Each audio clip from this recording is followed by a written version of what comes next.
What happened 2 days ago with Arnab Goswami and the Republic team, and what has been happening, over the last couple of months with regards to the selective targeting of Arnab Goswami and the Republic team, and what has been happening to media, if you look at the last 10 years, and roughly about 24 cases of, attack or cases filed against journalists in India at different states.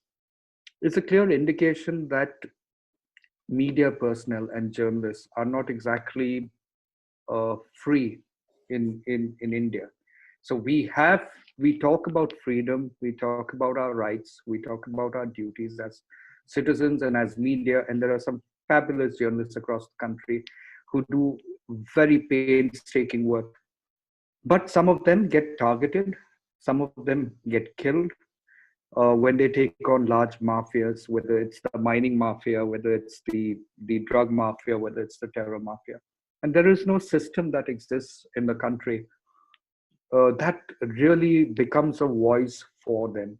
So, to me, if India today, the people of India, in India and across the world, remain quiet to the blatant police terrorism and the blatant fascist operations that's happening by the Maharashtra government with Republic TV, then what we're really doing is saying that media really is supposed to do what the government wants them to do, to be what I would term as yellow journalism. You see, as journalists, you are going to come in confrontation with powers because that's your job. Your job is to seek the truth, your job is to pursue the truth, and eventually you will come at some point of truth where there would be corruption, there would be crime, there would be issues of rape that would be brought out in our reportage, and you have to seek the truth without having a political bias.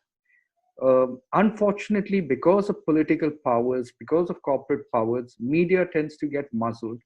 And one of the reasons why media gets muzzled is because media has become a business in India and like in other parts of the world, because media has to sustain itself. Media has to move forward. So advertisement, government relations, all these are now become a part of a business operation. India is about India, right?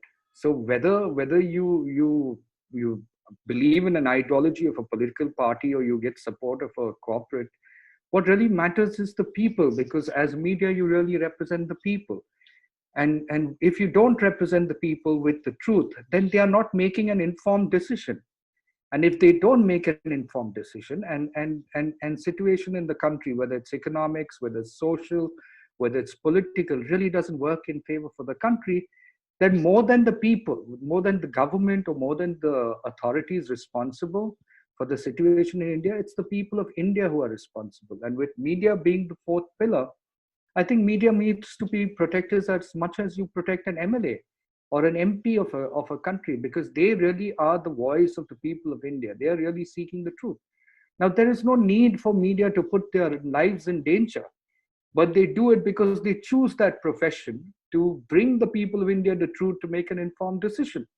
So I think it's very important for the center and the states to realize that freedom of press, which is the topic that we are discussing about, is very, very important in a democracy. Because for democracy to survive, you need to have the voice of the media tell the people of that democracy what the truth of a situation is unbiasedly. And when I mean unbiasedly, they need to tell the people the truth. All they are looking for is a better India. All they're looking for is an India that they dream of. And all they're looking for is an India that's more united. And you see that.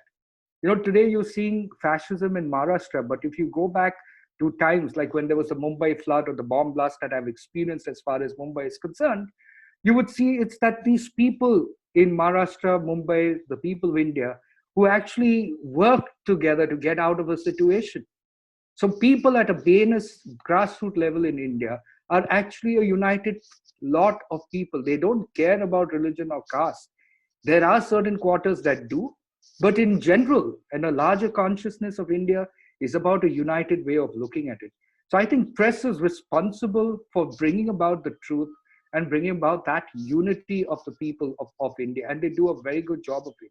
Therefore, it is important to allow media to do its bit. There should be freedom of the press. And and center and states must be accountable for the targeting, the malicious campaign, and the vicious attacks on journalists, irrespective of which ideology they take. It does not matter, because everybody has got his right to choose his own ideology. But the most important aspect is that they have to put the nation first.